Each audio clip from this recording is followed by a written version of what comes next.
जो मामा का नहीं हाथ करके कह गो सारे गांव में हो रहा है तेरी भाण का रोड़ा।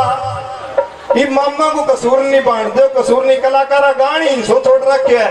पहला मेरी माता बहन बेक के साथ दिन बंदड़ा गाया करती, बहुत सुंदर बंदड़ा। हाँ वो तेरे गल मारे सोने की माला सजा रे बंदड़ा। ई बे बंदड़ा कौन गावर गानो दीजी गा के बार साल तो पाओगो बंदड़ा ली मां दागे नाचन लागी तो गानो चेन दो पाओगो गानम के पाओगो।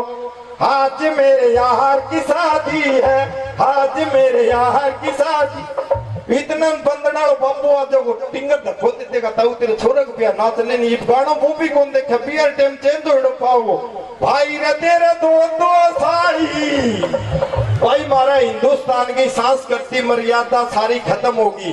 तेरी मेरी भाण है, मैं प्रोग्राम करके आऊंगा राहू बच्चा ने देखा भाई स्कूल में दवाई किताब मुंह फोन काट के बतला भी चले हेलो जानू रोटी खा ली के जानू पति दर्द थाना लेड़ो के। अगर मेरी असली माँ बेटी होनी मारा हिंदुस्तान की शान रखो असली शादी तो माँ बाप करवावे नहीं। 20 शादी में 33 करोड़ देवता के पास हो भाई हल्लो पाए में दुख बहुत पाओगी।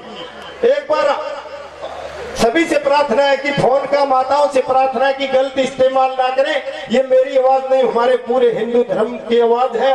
माताओं से प्रार्थना एक बार दोनों हाथ ऊपर उठाएं कि हमारी शान रख के एक बार नारी जाति के लिए जोरदार तालियां बजा दें। बहुत बहुत धन्यवाद। लेकिन हमारे बाप दादाओं की मर्यादाओं को भंग ना करें। और मैं महंत जी से प्रार्थना करूंगा कि अपने मुखारबिंद से 2 शब्द कहेंगे। और भाई सतेंद्र जी से भी प्रार्थना है धन्यवाद बोल करके आप प्रोग्राम देख कर ही जाएंगे। तो लीजिए आपके बीच में रमेश सैनी आ रहे हैं। 2 नंबर प्रत्येक कलाकारों को दिया जाएगा।